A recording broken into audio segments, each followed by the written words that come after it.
Hello everyone, and welcome back to FC Architecture. Today, we're going to explore a fascinating project by the legendary American architect Frank Lloyd Wright, the George D. Sturges House, located in Los Angeles, California, and built in 1939. In this video, we'll look at the historical context, the unique design strategies Wright used, and how this house represents an innovative approach to modern living. Let's dive in.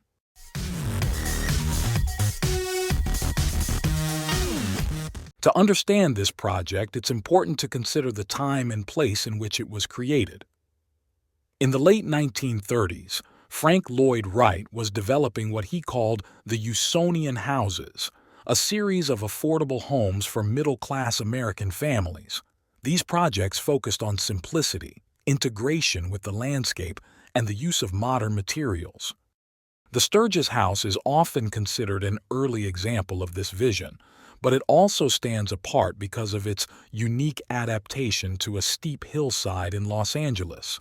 At that time, the idea of building a modern house cantilevered over a slope was quite revolutionary. Wright combined the structural logic of a bridge with the warmth and intimacy of a domestic space. The George D. Sturges House is located in the Brentwood neighborhood of Los Angeles, California. The site is a steep hillside parcel with a significant slope that drops away from the street. This challenging topography was not seen as an obstacle by Frank Lloyd Wright, but as an opportunity to experiment with new structural solutions.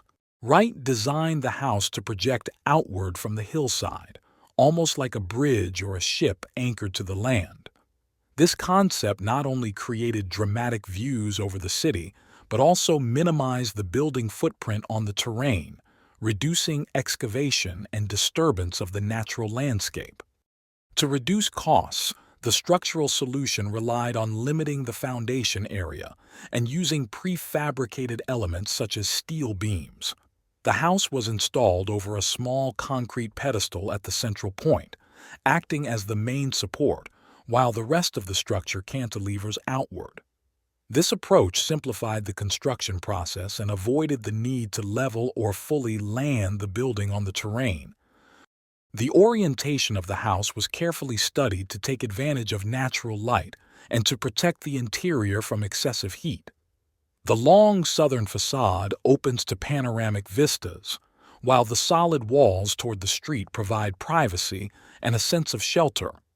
While we look at these street views of the house, it's interesting to notice how, even though this project was quite innovative at the time, it still shares some of the main ideas of Wright's Usonian houses. From the street, the facade appears solid and almost closed, creating privacy and a sense of protection for the residents. The entrance is discreet, with limited openings and simple materials. In contrast, the side of the house facing the slope is completely open, with large windows capturing natural light and framing the panoramic views of Los Angeles. This strategy, having a closed front and an open rear elevation, is typical of Usonian principles. It allows the house to feel safe and private from the street, while remaining bright and connected to nature inside. Let's take a closer look at the design elements, starting with the floor plan. The house has a single main level, organized in a compact rectangular layout. The living area is placed toward the cantilevered side to maximize views of the city and natural light. If we examine the section drawing, we can clearly see how the structure is anchored into the hillside with concrete piers.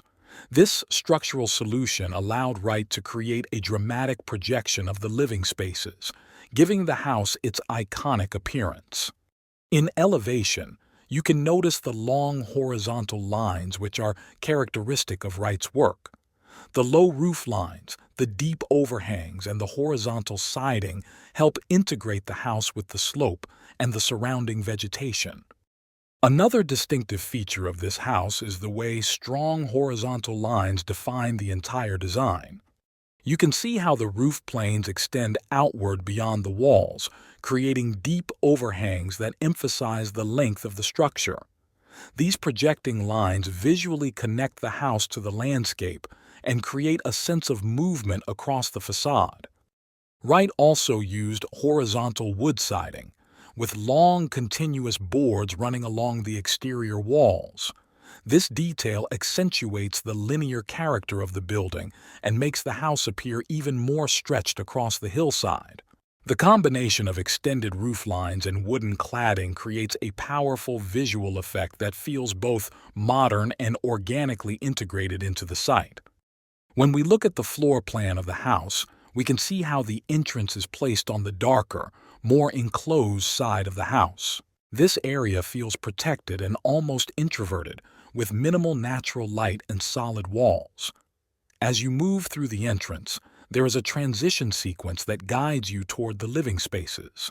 This path gradually opens up, culminating in the bright glass-faced facade overlooking the hillside. This contrast between the darker, intimate entry and the open, light-filled living area is a deliberate design strategy. It creates a richer experience for the user, making the interior feel even more spacious and connected to the landscape when you arrive at the main room. This progression, from compression to expansion, from shadow to light, is a classic Wright approach that enhances the sense of discovery and comfort inside the house. Inside, the Sturges House feels both open and intimate.